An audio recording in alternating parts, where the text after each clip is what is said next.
رفتیم داخل او آبادی.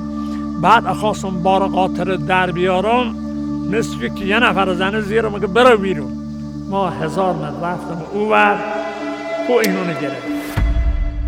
ای آبیکارم یه دم غروبی بید، تمام مردم سون جمع بیدن یه جا کوه و اینو نگرفت. شبایی بود از یا آبادی ها 4 تا 5 تا داخل او آبادی بید. او آبادی میرفتین پایین تر.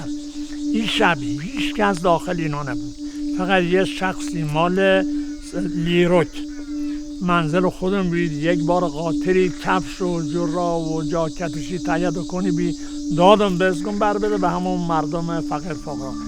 این رفت داخل همونو دم غروب.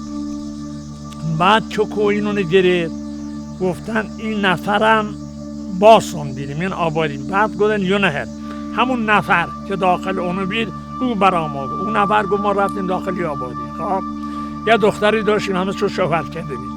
رفتیم داخل او آبادی.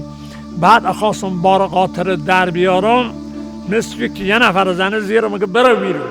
ما 1000 متر رفتم او ور کو اینو نگرفت.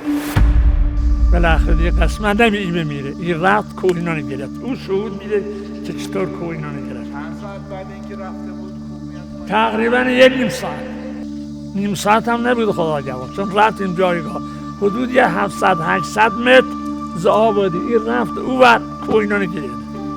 این سیل چرا چه کوه